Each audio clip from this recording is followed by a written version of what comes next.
நம்ம சேனலை சப்ஸ்கிரைப் பண்ணலை அப்படின்னா கண்டிப்பாக சப்ஸ்கிரைப் பட்டனை கிளிக் பண்ணி சப்ஸ்கிரைப் பண்ணுங்கள்.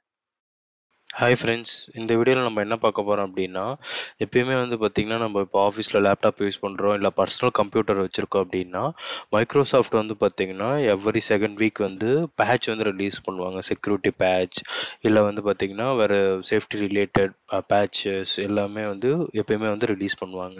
அது வந்து பார்த்திங்க அப்படின்னா நம்ம கம்ப்யூட்டரில் வந்து ஒரு சர்டன் டைமில் வந்து அப்டேட் ஆகும். ஈவன் ஃபார் ஆர்கனைசேஷன் எடுத்துக்கிட்டிங்கன்னா அவங்க 3rd வீக் 4th வீக் அதுமாரி வந்து அப்டேட் பண்ணுவாங்க. அதுக்கப்புறம் வந்து பார்த்திங்கன்னா நம்ம பர்சனல் லேப்டாப்னால் நம்ம 2nd வீக் இல்லை 3rd வீக்கே வந்து பார்த்திங்கன்னா டவுன்லோட் ஆகி அப்டேட் வந்து ஆகிடும்.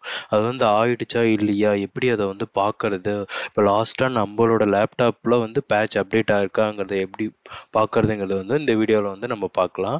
அதுக்கு வந்து பார்த்திங்க அப்படின்னா பவர் ஷெல் வந்து கமாண்ட் வந்து யூஸ் பண்ணிக்கலாம். இப்போ வந்து பார்த்தீங்கன்னா பவர் ஷெல்னு டைப் பண்ணிங்க அப்படின்னா இங்கே வந்துருச்சு பாருங்கள். இதை நீங்கள் கிளிக் பண்ணிக்கோங்க. இப்போ நான் கிளிக் பண்ணிட்டேன் ஆல்ரெடி.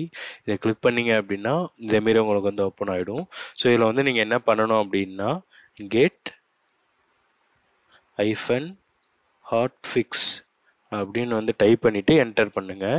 ஸோ என்டர் பண்ணிங்க அப்படின்னா இப்போ நம்ம ஸ்க்ரீனில் நீங்கள் வந்து பார்க்கலாம் எப்போல்லாம் வந்து பேட்ச் இன்ஸ்டால் ஆகிருக்கு இந்த பர்டிகுலர் மிஷினில் அப்படின்னு. எனக்கு வந்து பார்த்திங்கன்னா லேட்டஸ்ட்டாக 12:24 12 AM வந்து பார்த்திங்கன்னா எனக்கு வந்து பேட்ச் அப்டேட் ஆகிருக்கு.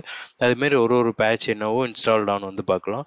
ஹாட்ஃபிக்ஸ் ஐடி என்னென்னா அது பர்டிகுலர் ஐடி வந்து கொடுப்பாங்க. இதை நீங்கள் மைக்ரோசாஃப்ட் போர்ட்டலில் போய் வந்து டைப் பண்ணாவே அந்த ஹாட்ஃபிக்ஸ் ஐடி வந்து என்ன வந்து அப்டேட் ஆகிருக்கு நம்மளோட லேப்டாப்பில் அப்படிங்கிறது நீங்கள் ஈஸியாகவே தெரிஞ்சுக்கலாம் ஃப்ரெண்ட்ஸ்.